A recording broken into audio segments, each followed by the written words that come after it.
everyone, I'm back, Javier Correa, the Tax Terminator here, and I'm in the lovely Bogota, Colombia, enjoying a bit of fall weather. I'm right next to the Andino Mall here in Bogota, Colombia, and I came across a very interesting article, and I wanted to share my thoughts with you guys about it. So this article from Bloomberg News essentially stated that a record number of Americans are looking to relocate to Europe through work visas, for example, getting positions as managers or employees in some top European companies. In other cases, they were also discussing the record number of Americans that are requesting citizenship by descent, whether it's in Italy or Ireland or in some cases Germany. But overall, the theme of the article is more Americans than ever want to relocate to Europe, or at least want the option to relocate to Europe. Doubtless, in some cases, it has been motivated by the Trump presidency. I do know that a lot of Democrats in the US feel maybe more at home, more comfortable with European social policy. And listen, there's nothing wrong with that. At the end of the day, the world is your oyster. The world is a menu that you can choose from, and that's what we're all about here at Nomad Capitalist. So with Europe tightening its borders, right? You saw Italy make citizenship by descent harder. It used to be possible to go as far back as the late 1860s, if I recall correctly. Now you can only claim citizenship by descent if you have an Italian parent or grandparent. We've also seen the golden visa option in Spain disappear. We've also seen the golden visa in Portugal become more difficult, eliminating the real estate option. So overall, at the same time that we see more and more Americans wanting to relocate to Europe, we're also seeing a lot of European countries making it more difficult for Americans to actually relocate. So in this video, what I wanted to discuss and talk about was what are the best options still available for Americans, or really anyone in particular who is a non-EU citizen and who wishes to relocate to Europe or to have the option to move to Europe, and what potential tax benefits can be derived from it. So, number one, I would say that I want to start off with the country of Spain. In the case of Spain, you know, the golden visa went away. However, you still have some very attractive options in the form of visas that are linked to passive income, so people who are retired, who can live off their wealth. You also have a digital nomad visa that is quite interesting, and we have helped a lot of our clients get that. In the case of Portugal, as I said before, the golden visa eliminated the real estate option, unfortunately. However, it is still possible to get a Portuguese golden visa, which actually does have a path to citizenship, which is quite attractive. And you can refer to some of the videos from my immigration colleagues to know more about that. But yes, Portugal has an option. You invest in some funds and then you get the golden visa, and there's a path to citizenship there with some minimal physical presence.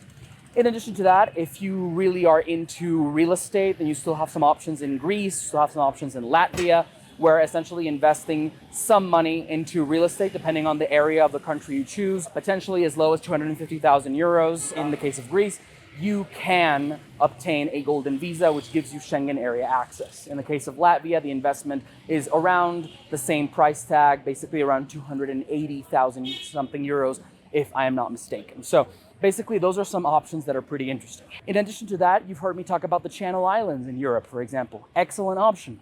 In the Channel Islands, you can go to a place like Jersey, for example. And in Jersey, they also have a great option where you can come in as a high-value migrant, you get your residence permit, and on top of that, you have great tax benefits. You're taxed at 20% on your first 1,250,000 British pounds, and then anything in excess of that, you're taxed at 1%. So that's, again, a great two-in-one solution that mixes immigration and tax residence, which I find really, really interesting.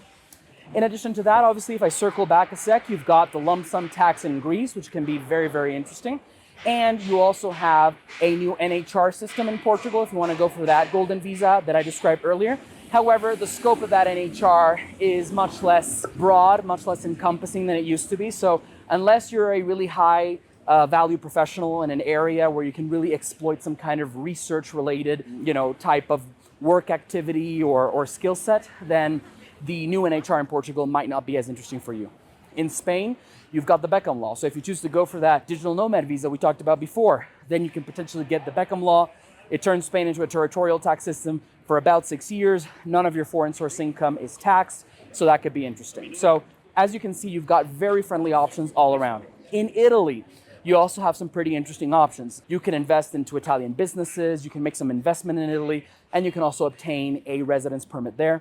That can be interesting, and it does come with the option to opt for the lump sum tax regime, which can also be very beneficial. In Italy's case, slightly more expensive than Greece. In Italy, you have a lump sum tax of 200,000 euros per year. In Greece, around 100,000. So overall, it depends on your investment profile, but as you can see, you have multiple options that are interesting.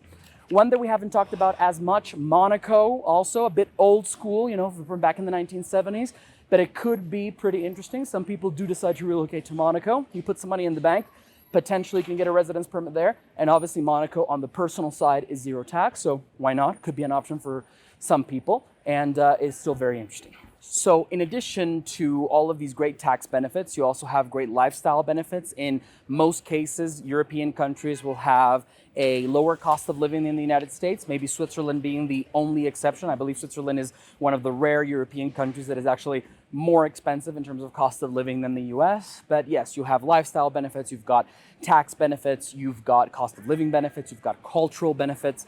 I think Europe definitely has a lot to offer in that regard. And because of all these great tax programs that I've described, the lump sum taxes in Italy and Greece, you've got the Backham Law in Spain, the lump sum tax in Switzerland that can be combined with a residence permit, etc. The great advantage of having all these special tax regimes in Europe is that ultimately, in many cases, this can be very tax advantageous or tax neutral for Americans. So for Americans in particular, the challenge is citizenship-based taxation. Because there is citizenship-based taxation, Uncle Sam, the IRS, will go with you wherever you go. Now, obviously, there are ways to minimize it. There are ways to optimize it.